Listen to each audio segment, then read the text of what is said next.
Hello everybody, welcome to my next YouTube video. I'm going to be talking about Comet NEOWISE. No, not that one. There's a new kid on the block. This is Comet 2020 P1 NEOWISE, which has recently been discovered. And here's the path of it going across the sky that we're going to see in a couple of months' time. So, what about this comet? Well, it was discovered on the 2nd of August. By the Near Earth Object Survey, but it's currently in the southern hemisphere, so we're not going to see it for a little while, but it is making its way north. It's about 16th magnitude, so it's really faint at the moment. So how bright is it going to get?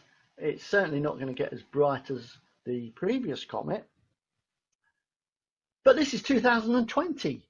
Anything could happen this year. But chances are it's only going to reach around about 7th magnitude. So it's not going to be quite visible to the naked eye, but those of us who do astrophotography should be able to pick it up really nicely. So let's see what happens, shall we? So here's where it's going to be in the sky. This is its path. So it passes through Virgo here. We've also got Corvus, the crow, down here on the right-hand side, and it passes very close to the star in the corner. And up here on the left we've got Bootes, the herdsman, and of course the bright star Arcturus here. Remember, 2020 F3 NEOWISE followed a similar path going in that direction below Arcturus, so that's where the comet's going to be, and that should be visible in the morning sky in a couple of months' time. And got the bright star Spica here as well. So this is Virgo, and that's the bright star first magnitude star Spica. So this is the path of the comet, and say we'll see it in the morning sky before sunrise. But don't get too excited because the sun's down here. So this is going to be in a bit of pretty twilight sky. So you know, it's touch and go whether we get a really good display or not, but you never know until you try. So where's it going to be? Well, on the 10th of October, it's going to be down here, just below Corvus. And I think that's going to be way too low because it's going to be, the sun's going to be a little bit higher up here at the time. So I think it's going to be below the horizon before the sun rises. So I don't think we're going to see that, which is a shame because it's going to be close to the globular cluster M68 or Messier 68 at that time. As it heads north, it goes past Corvus, and then by the middle of the month, on the 16th of October, it's going to be very close to another Messier object. This time it's the Sombrero Galaxy, Messier 104. Lovely galaxy. So if we can get a nice image of it close to the galaxy at that time, that would be great. But again, it's going to be a challenge in the twilight sky. And then by the end of October, the comet's going to be at its highest, probably in the sky.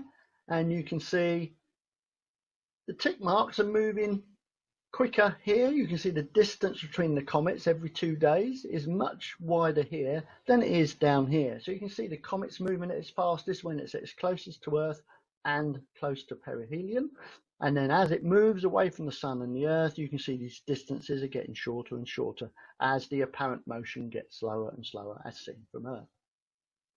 And then by the 9th of November, it's down here by this lovely little cluster of galaxies here. It's quite faint and small.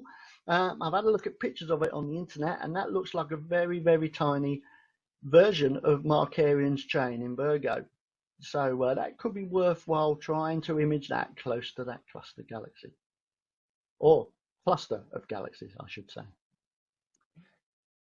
And that's associated with NGC 5434. So have a look at that and see if you can find out a little bit about that galaxy cluster. Let's hope we get a chance to take an image of it close to those galaxies.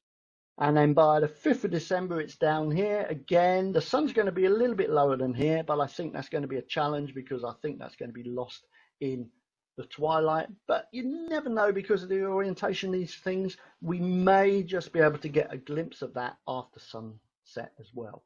So let's see what happens. And that's close to this globular cluster here, which is M5. So that's worth a look out if we do get a chance to see it. So that's the new Comet NEOWISE. Get out and have a look because you don't know. 2020 has been a very strange year, so anything could happen. Just get out and have a look.